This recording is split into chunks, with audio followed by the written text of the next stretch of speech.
Children's Stories for October, brought to you by me, Mrs. Elkins.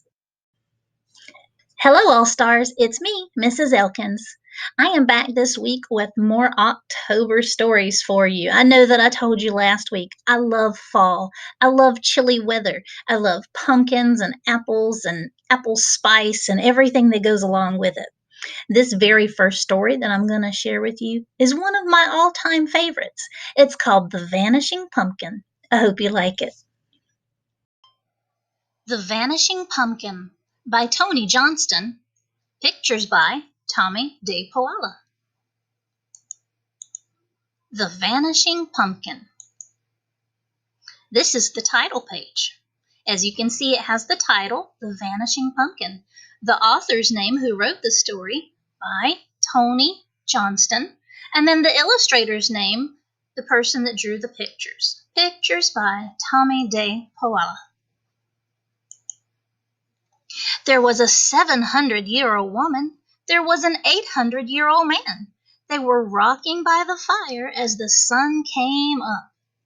I can see them right there in their house. Do you see that?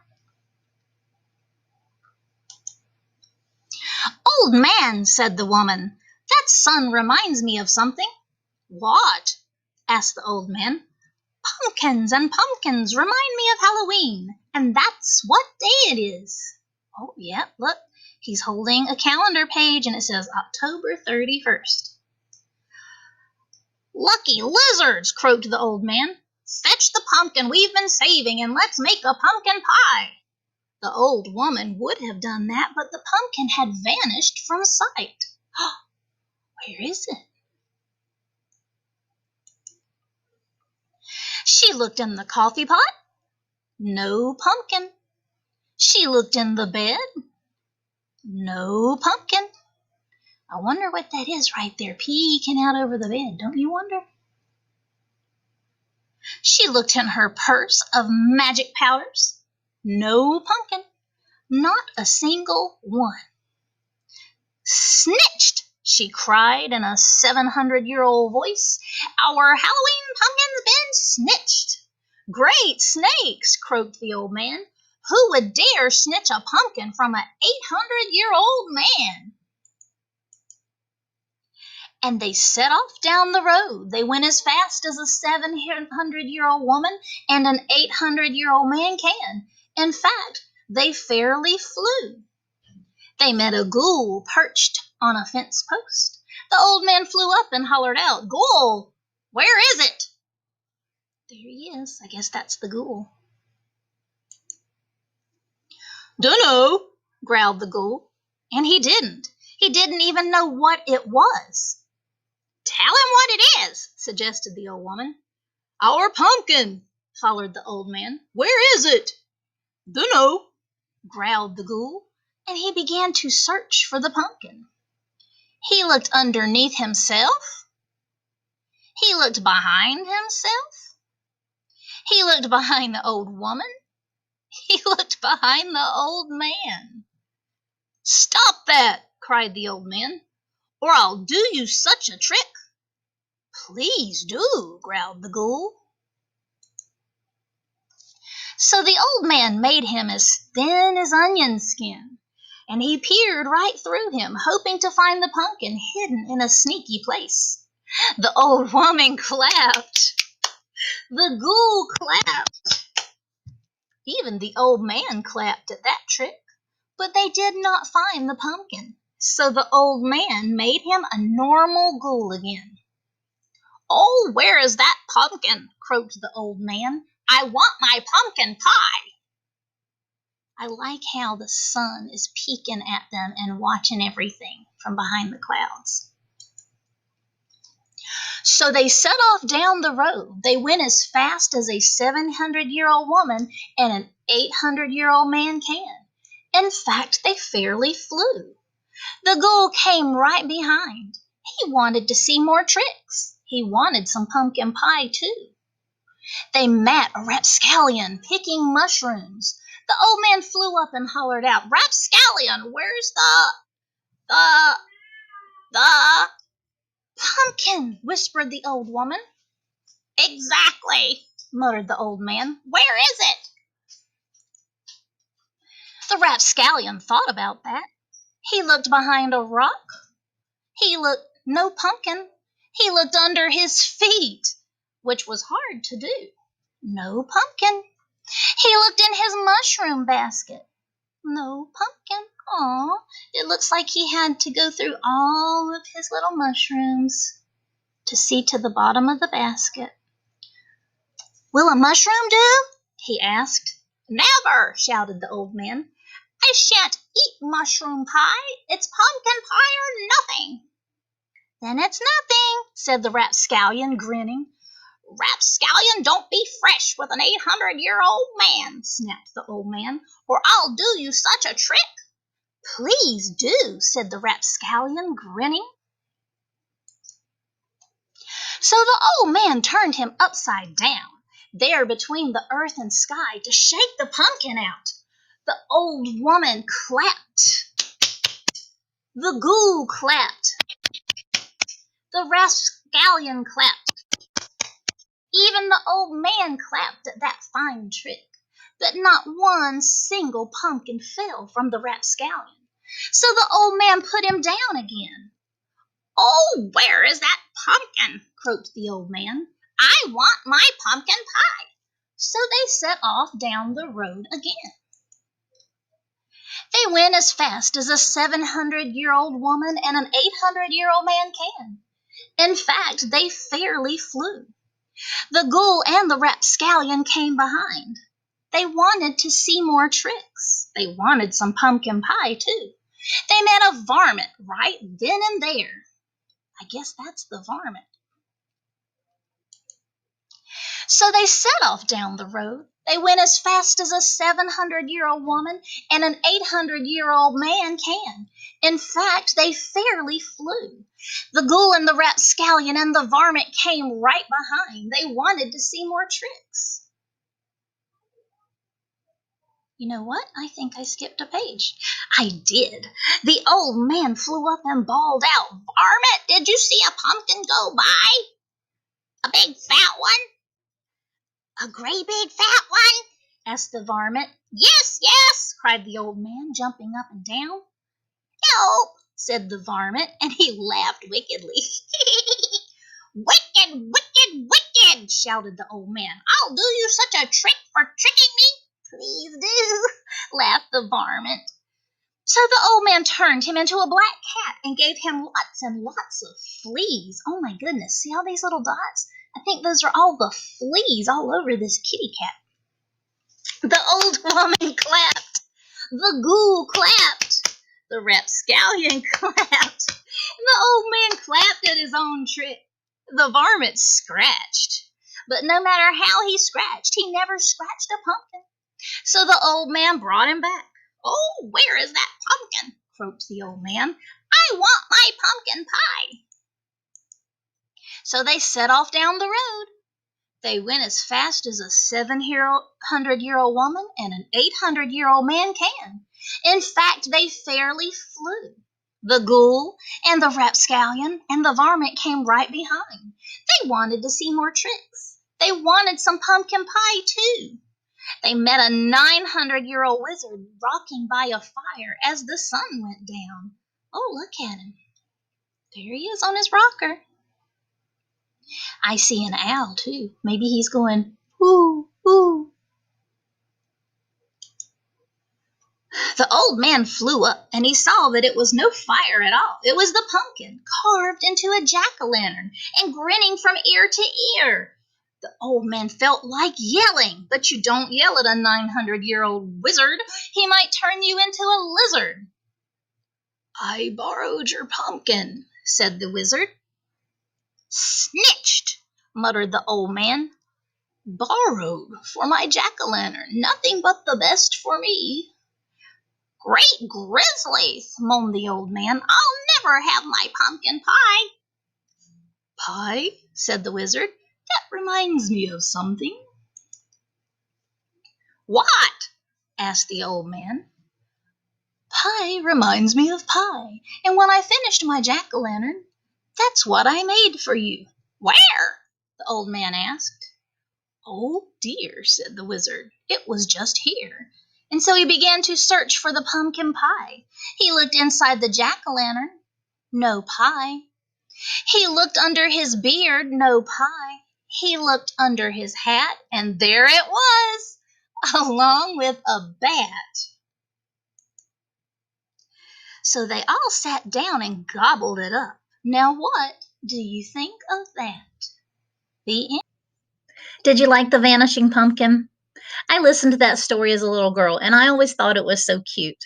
So this next story is very similar. It is called The Rollaway Pumpkin. A little girl has a pumpkin, and it kind of gets away from her. Let's see what she does. The Rollaway Pumpkin by Junia Wanders and Daniela Volpari. This is the title page. It has the title of the story again, The Rollaway Pumpkin. On a windy autumn day, Marla Little comes running down the hill yelling, "Help! My giant pumpkin is rolling away!" Onward it goes, rolling and turning with no sign of stopping. "Watch out!" she yells as her pumpkin rolls ahead towards the farmer's shed. "Diddle-dee-do, oh, what shall I do?" "Hurry, let's go after it before it rolls any farther," offers the farmer. "Watch out!" she yells as her pumpkin rolls ahead towards the baker's wagon. "Diddle-dee-do, oh, what shall I do?" "Hurry, let's go after it before it rolls any farther," offers the baker. "Watch out!" she yells as her pumpkin rolls ahead towards the milkman's cart. "Diddle-dee-do, oh, what shall I do?" "Hurry, let's go after it before it rolls any farther," offers the milkman. "Watch out!" she yells as her pumpkin rolls ahead towards the butcher's shop. "Diddle-dee-do, oh, what shall I do?" "Hurry, let's go after it before it rolls any farther," offers the butcher. "Watch out!" she yells as her pumpkin rolls ahead towards the parade marchers. "Diddle-dee-do, oh, what shall I do?" "Hurry, let's go after it before it rolls any farther," offered the parade marchers. "Look, a giant pumpkin is leading the way. This is the best vegetable parade ever." "Hurry," says the chef, "the marchers will be here soon. Those marchers will be hungry. A feast we must make ready." "Diddle-dee-do, I know what to do," shouts Marla Little as her pumpkin rolls toward the chef, stirring a very big cauldron on the lawn. In one swift move, she tips the cauldron forward, so her giant pumpkin rolls into it, never to come out again. Well, not until the most delicious pumpkin soup is cooked and served to everybody. The end. That was the Rollaway Pumpkin. I like that in both of these stories, the characters ended up using their pumpkin as some type of food. In The Vanishing Pumpkin, the characters ate a pumpkin pie. In The Rollaway Pumpkin, the characters ended up eating pumpkin soup. Did you know there were so many things you could do with pumpkins? And there's even more. There's so much more. There are pumpkin breads that are delicious. Many moms and grandmas right now are drinking pumpkin spice coffee. I don't really like that. I think my favorites would have to be the pumpkin pie, and I like pumpkin seeds. When I cut up pumpkins with my children, we pull out all the seeds and we wash them up really, really good, and we lay them in a cookie pan and we spray them down with grease and salt and we cook them. And they taste a lot like potato chips. Kind of cool, right? So, this next story is fun for me because it takes place in October, but one of the characters is a snowman. Do we have snowmen right now? It's kind of funny. Let's see if you like it.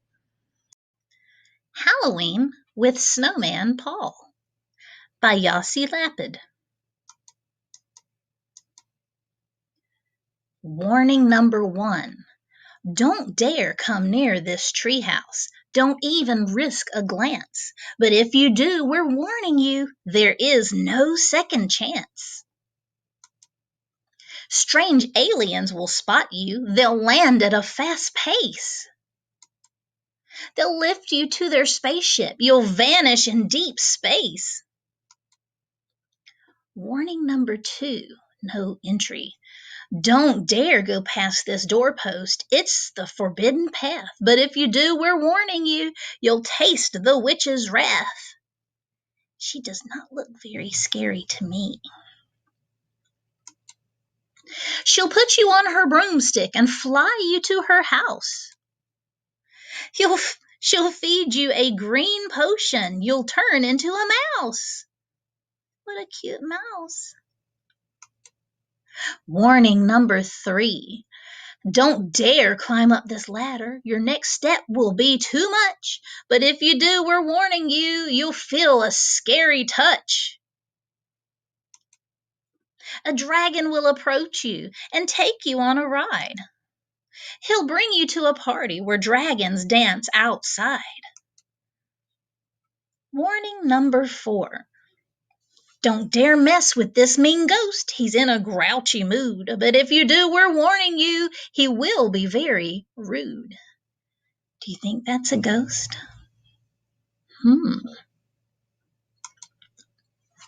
He'll sneak up close behind you and scare you with a boo. You'll try hard to escape him. He'll chase right after you. Oh, wow, you're here already. We're happy that you came. It's Halloween, so step right in. Let's play a spooky game.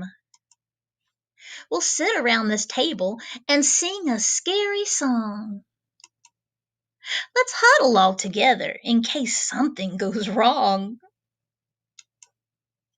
Hey, don't you leave this treehouse. Our game is not quite through. But if you do, we've put aside some yummy treats for you. Aw, I like that they're all sharing. Happy Halloween! I hope you liked this. What did you think of Halloween with Snowman Paul? I know that many people do not celebrate Halloween, and I actually don't really celebrate it anymore either, but it takes some of my favorite things, the time of fall and all the fun things we do in fall, and it brings in another one of my favorite things, snowman. I love that. And it's just kind of imaginative. I also really like this book because it rhymes. And when you read a rhyming book, it just really flows, and it's kind of like a song.